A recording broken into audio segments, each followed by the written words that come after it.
हैं कि मौन रहा तो क्या हुआ, जो बोले सैनो भेव, इशारों से बात कर रहा, मन तो डिस्टर्ब हो लिया। बताओ उस मौन रहने से क्या लाभ हुआ तुझे। और मौनी वक्ता एक है ना पर सैदल देव।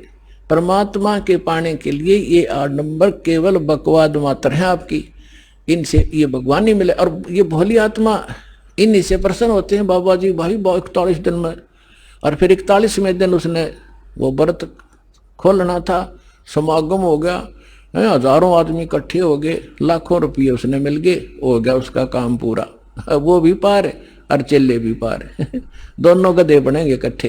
कहते सन्यासी 10 नाम है, ये शिव का धर है ध्यान, शिव के ऊपर और है ताको कर प्रणाम। ये सन्यासी 10 नामी सन्यासी कहलाते हैं, भगवान शिव को इष्ट मानते हैं। कहते हैं शिव के ऊपर और परम शक्ति है, उसका ध्यान धरो जब तुम्हारा कल्याण होगा। बेखों से भगवान का दूर महल दरबारे, पाखंडी पहुंचे नहीं दे सतगुरु पार उतारे। इन भेखों से बनावटी आडंबरों से परमात्मा का घर बहुत दूर है, और पाखंडी वहां ना जा सकता ना ले जा सकता। सतगुरु दे पार उतार, सतगुरु आपको पार उतारेगा। डंब करें डूंगर चढ़े अंतर झिन्नी झूले, जग जाने बंदगी करें ये बोवे सुलभ भूले। आप देखते होंगे, हमने तो खूब देख रखा है बिटर एक्सपीरियंस है दास का। क्या देखा करते, एक समय ये दास अपनी से ड्यूटी पर जा रहा था। दास हरियाणा सिंचाई विभाग के अंदर जूनियर इंजीनियर की पोस्ट पर था, मोटरसाइकिल पे जा रहा था अपनी ड्यूटी पे। तो रास्ते में काफी व्यक्ति इकट्ठे थे। एक ऊंचा सा स्थान था गांव में बाहर, और उस जंगल था वहां पर। वहां क्या देखा, एक बाबा जी बैठा, और दूर से दिखे 10-20 भगत बैठे। मैं भी चला गया उधर जाकर देखने के लिए। जब तक ये दास को ये ज्ञान नहीं था साधु संत की ऐसे अट्रैक्शन होती थी, तो वहां बैठे काफी लोग बैठे, दूना ला रखा, इन्होंने सुल्फे पीवे, भर भर चले वो भी पीवे, और जाओ 10 रुपये चढ़ा दें। और तो अब वो ऊंचे पे न्यू बैठे, सब ने दिखूं ताकि मेरे पुजारी आ जाए। तो क्या है, तो यहाँ क्या कहते हैं, डंब करें पाखंड करें और डूंगर चढ़े, यानी ऊपर ऊंचे स्थान पर टिल्ले पर जाकर बैठेंगे। बाद अंतर झिन्नी झूल और जग जाने यो बंदगी करे। आम जनसाधारण तो ये समझता है कि वो भक्ति कर रहा होगा, तो परमात्मा कहते हैं यो बो है सूल बबूल, ये तो अपने भविष्य में किकर के कांटे बोन लाग रहा है, कर्म फोड़ रहा है अपने। डंब करे डूंगर चढ़े ये अंतर झिन्नी झूले, जग जाने बंदगी करे ये बोवे सूल बबूल। फिर कहते हैं माला मुक्ति न होते है, मुक्ति होत है नाम। इन माला से मुक्ति नहीं होगी, इस नाम से मोक्ष होगा। चाहे माला तो जप ले, चाहे बिना माला तो जप ले। केवल ये माला पैर के आडंबर करते बात नहीं बनेगी। अपने आत्माओं जैसे दास आज जो सत्संग एंड करेगा, उसी के कारण ये आगे चल के बात बिगड़ जाती है। जैसे थोड़ा सा उदाहरण देता हूं, ये माला गलमा पहनने की परंपरा कैसे चली। जब भक्ति किसी भी युग में कभी प्रारंभ हुई थी, परमात्मा आते हैं, थोड़ी बहुत भक्ति वो स्टार्ट कर जाते हैं, चाहे प्रथम मंत्र की ही थी, तो उस माला से जाप किया करते थे।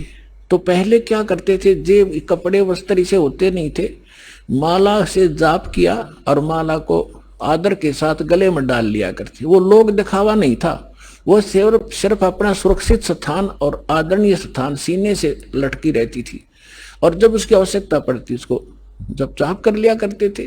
तो जिसके गले में माला होती वो जाप करते थे। तो बगैर मर्यादा के उन मंत्र करने वालों से अगर किसी को दुआ निकलेगी वह सफल होगी। तो गृहस्थी आदमी ने को किसी ने आशीर्वाद दे दिया, उस माला वाले ने जाप करनी ने, तो उसको लाभ हो गया। तो उनकी पूजा शुरू होगी, अपने घर घर बुलाने लगे। जब यह थोड़ी सी भक्ति डाउन होने लगती है, तो फिर ये पहचान मान ली कि जो गल में माला डाल रहा है ये भगत है, और इसकी पूजा सेवा करने से बहुत लाभ हो जाए। तो हम दो भागों में बट गए।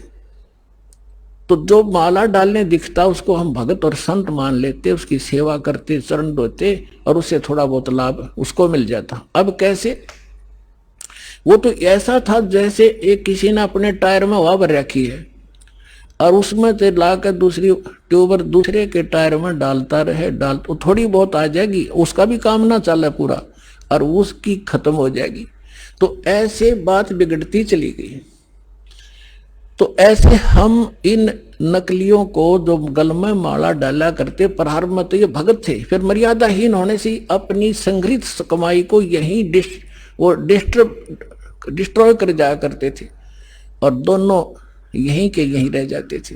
तो इस प्रकार ये माला का वो प्रचलन चला था। तो फिर लोगों ने जब नो देखा कि माला जिसने डाल रखी है उसको भगत मानते हैं, फिर से पाखंडी ने दो दो डालनी शुरू कर दी। तो क्या कहा करता को पूछता, भाई दो क्यों डाल रखी है भगत जी के? दोनों हाथों जप्या करूं मैं। तो उन्होंने सोचा भाई यू और बड़ा भगत होगा तो उसकी और ज्यादा पूजा शुरू होगी। तो जिसने फिर तीन तीन चार चार डालनी शुरू कर दी तो चारा वाले ने ज्यादा पसंद करने लग गया आम भोले भगत। तो न्यो भट्ठा बैठ गया। एक आश्रम के अंदर कुछ भगत, वो गांव वालों ने एक आश्रम बना रखा था, 5-7 कमरे बना रखे थे। इसी तरह हम ज्ञानहीन होने से हम इन नकलियों के मजदूर बने रहे। हम इनको ये थोड़ी बहुत भक्ति कर दे जैसी, और फिर हम उनसे सेवा करके रोटी टूका खुआ कर थोड़ा बहुत राहत हम ले लेते, हम इनके भिखारी बने रहा करते थे। अब दास चाहता है कि घर घर में सब धनवान हो, भगवान के खजाने में कोई कमी है? जो भक्ति करेगा वो धनी हो जाएगा, भगवान की भक्ति का सारे सुख आपको प्राप्त होंगे। हम क्यों किसी के मुंह की तरफ देखेंगे फिर? तो क्या था, उसमें 5-7 कमरे बना रखे थे। वहां पर साधु संत आया करते थे और गांव के लोग वहां सेवा करने जाते थे।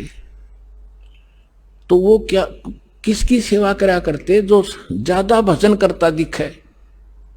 उन्होंने क्या पहचान कर रखी थी कि ज्यादा भजन कौन करता है? जो सबसे पहले उठ कर स्नान करके और अपने भजन पर बैठ जाता है। तो भगत वहां जो रहते थे सेवादार का, तो गांव वाले उनसे पूछा करते थे कि आज पहले कौन सा उठा था, कि आज जो उनके लंगोट सूखा करते बाहर, एक एक कोपीन रखते थे, वो धो के सुखा के और अपने भजन पर बैठ जाते थे। तो जो सबसे पहले बता देते थे कि ये उठा था सबसे पहले, ये इसी का लंगोट सूख रहा, तो उसी की पूजा ज्यादा लोग करने लगे। और दूसरे जो लेट उठते थे उनको वो विशेष ध्यान नहीं देते थे, उसी का पूजा करनी, उसी को प्रणाम करना, उसी के पैर दबाने। तो दूसरे एक उनमें नकली था, आलसी सा आदमी, उसने सोचा भाई यू क्या चक्कर है, इसकी पूजा क्यों हो रही है? तो उसने पता चला कि वो बखत उठा है, इसलिए यार इनने पहचान कर रखी है लंगोट की, इसका पहले सूख क्या पावे। वो क्या करने लग गया, उन तो सबसे पहले उठा आध घंटा, और इतना आलसी था, और नाव भी ना था, लंगोट ने पानी में बेकर सबसे पहले टांग दे उड़ा और उल्टा सो जावे। तो वो उन्होंने पूछा भाई ये किसका लंगोट है? कि ये इस महात्मा का है। वो सारे उन सारे ने छोड़ देगा, उस नकली के लाग गए साथ, उस लंगोट की पहचान करके पहले कौन सा उठे रात ने। तो हम न्यो भक्ति का नाश कर लिया। तो यहां परमात्मा कहते हैं माला मुक्ति न होते है, ये मुक्ति होते है नाम। एक अक्षर बाहरा, ये उजड़ भला नगाम। कहते माला मुग्ध गंवारे को, गल में पैरा काठ, दगड़े दो जग के चल्या, लखी न सतगुरु बाटे। माला मुग्ध, इस मूर्ख ने गल में काठ पैर रखा, इतना मोटे मोटे मणिये, और दगड़े दो जग के चला, नरक के रास्ते को पकड़ रखा है। लखी ना सतगुरु बाट, यानी सतगुरु के मार्ग का इसको पता नहीं चला। मुंड मुंडावे मूर्खा, ये कर है घोट में घोटे, बार भेख बनावे ही अंदर अनगिन खोटे।